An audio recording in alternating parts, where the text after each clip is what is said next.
नमस्कार दोस्तों, मैं दिनेश झारखंडे मेरा यूट्यूब चैनल में आप सभी का स्वागत करता हूं। आज हम एक ऐसा टॉपिक को डिस्कस करेंगे जो सीटेट में हर वर्ष पूछा जाता है। सीटेट के साथ साथ एनवीएस, केवीएस, महाराष्ट्र की जो टीईटी है, टीआईटी है, में भी ये टॉपिक पूछा जाता है। आप पिछले वर्ष के सीटेट के प्रश्न पत्र उठाकर देख लीजिए, आपको ये प्रश्न सभी प्रश्न पत्रिका में देखने को मिलेगा। आज हम जो टॉपिक देखने वाले हैं उस टॉपिक का नाम है अधिगम अक्षमता, जिसे लर्निंग डिसेबिलिटी कहते हैं। लर्निंग डिसेबिलिटी क्या है, इसके बारे में हम सविस्तर डिस्कस करने वाले हैं।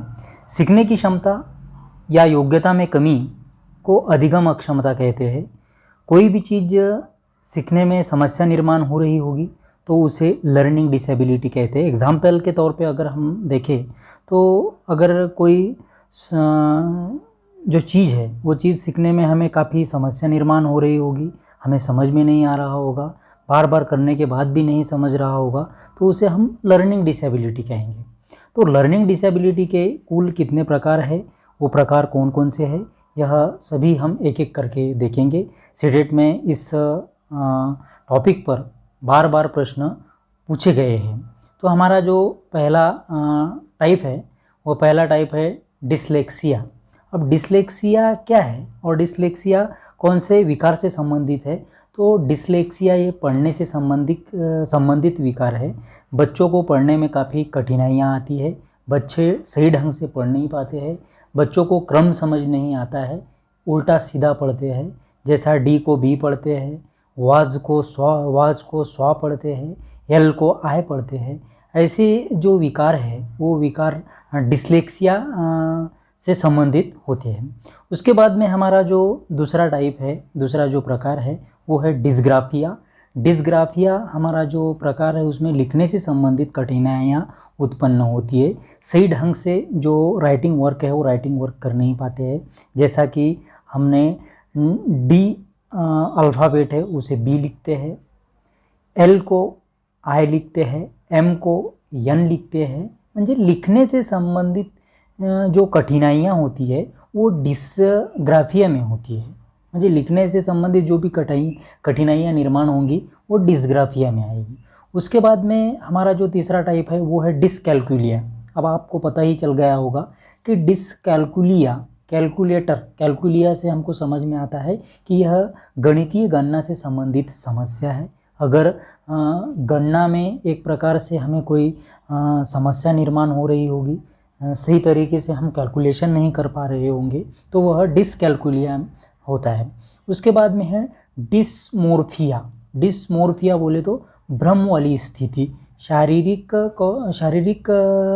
जो आधार है, शारीरिक जो स्ट्रक्चर है, उस स्ट्रक्चर में एक प्रकार से भ्रम निर्माण हो जाता है छात्राओं में कि यह कौन है। जैसा कि हम एग्जाम्पल के तौर पर देखें तो मोर और मुर्गा में छोटे जो बच्चे रहते हैं, बालक होते हैं, उन्हें एक प्रकार से समझ में नहीं आता है ये मोर है या मुर्गा है। तो इसे एक प्रकार से मोर या मुर्गा, एक प्रकार से यहाँ क्या हो चुका है कि भ्रम की स्थिति निर्माण हो चुकी है, इसलिए हम इसे क्या कहेंगे, डिसमोर्फिया। उसके बाद में आता है डिस्फेजिया। डिस्फेजिया भाषा से संबंधित समस्या है। अगर आपके दिमाग में बहुत कुछ है, आपको किसी से बात करना है, लेकिन आप उसको अच्छी तरह से विचार आपके प्रकट नहीं कर पा रहे हैं, या दूसरे को आप समझा नहीं पा रहे हैं, दूसरे को अगर आप बता रहे हो तो उसे समझ नहीं रहा है, इस प्रकार का जो विकार है उसे डिस्फेजिया कहते हैं। उसके बाद में जो दूसरा टाइप है उसको कहेंगे, उसका जो ये है वो है डिस्प्रैक्सिया। डिस्प्रैक्सिया क्या है? तो शारीरिक कौशल से संबंधित विकार होता है डिस्प्रैक्सिया, शारीरिक कौशल्य से संबंधित विकार। इसमें डिस्प्रैक्सिया में क्या होता है कि हमारा जो फिजिकल होता है और आई कांटेक्ट होता है, इसका सही ढंग से कॉम्बिनेशन नहीं हो पाता है। जैसा कि अगर आप क्रिकेट आपने खेला होगा तो क्रिकेट में जब कोई बैट्समैन बॉल मारता है तो हम जब कैच पकड़ते हैं, बॉल को पकड़ते हैं, तो हमारा देखना और किधर रहता है, बॉल को जो हैंड रहते हैं वो हैंड और किधर रहता है, म्हणजे इनका जो कॉम्बिनेशन है वो कॉम्बिनेशन सही ढंग से नहीं हो पाता है, उसे हम क्या कहेंगे, डिस्प्रैक्सिया। उसके बाद में आता है डिस्थेमिया। डिस्थेमिया बोलते तनाव से संबंधित है। आप सभी को पता है कि सभी स्टूडेंट या कोई भी माध्यमिक स्कूल के जो स्टूडेंट होते हैं, शिक्षार्थी होते हैं, उन्हें एक प्रकार से जो सिलेबस है वो सिलेबस पूरा करने के लिए एक तनाव निर्माण हो जाता है कि ये सिलेबस हम का अभ्यासक्रम कब पूरा कर पाएंगे। उसी टाइप से जो युवा वर्ग के साथी है उन्हें ये प्रॉब्लम होती है कि हमें कब जॉब लगेगी। एक प्रकार से तनाव होता है कि हमारा करियर कब स्टैंड होगा, हम कब जॉब पे लगेंगे, कब खुद का घर होगा। ये सभी डिस्थेमिया इस विकार में आते हैं। उसके बाद में जो बात का विकार है वो है ADHD, attention deficit hyper active disorder, ध्यान केंद्रित नहीं कर पाता है। कोई भी जो शिक्षार्थी है वो शिक्षार्थी अच्छे ढंग से ध्यान केंद्रित नहीं कर पाता है, उसे ADHD कहते हैं। उसी के साथ में उसके बाद का जो है RPWD एक्ट, जो 2016 में लागू किया गया है। पहले इसका नाम PWD एक्ट था और वो 1995 में चालू हुआ था। ये 1995 की जगह पर ही RPWD एक्ट लाया गया है। RPWD का लॉन्ग फॉर्म है rights of person with disability. PWD act 1995 में मौजूदा दिव्यांगों के 7 प्रकारों से बढ़कर 21 प्रकार कर दिए गए और साथ यह भी सुनिश्चित कर दिया गया कि केंद्र सरकार के पास दिव्यांगों के प्रकार जोड़ने की शक्ति भी होगी।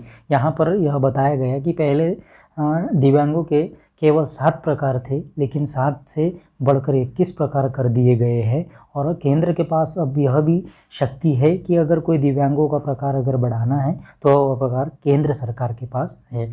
इस तरह से हमारे सीटेट का जो महत्वपूर्ण टॉपिक है अधिगम अक्षमता, लर्निंग डिसेबिलिटी, यह टॉपिक हमने देखा। दोस्तों, इस टॉपिक पर हर साल प्रश्न पूछे जाते हैं। कम से कम 1 या ज़्यादा से ज़्यादा 2 अंक के लिए सवाल पूछे जाते हैं। इस टॉपिक छोटा टॉपिक है लेकिन आपको मार्क देकर जाएगा, इसलिए आप सभी से मेरी एक रिक्वेस्ट रहेगी कि छोटा टॉपिक है, कम समय लगेगा, इस टॉपिक को पूरा देखिए, आपके जो मार्क्स है वो मार्क्स पक्के हो जाएंगे। धन्यवाद।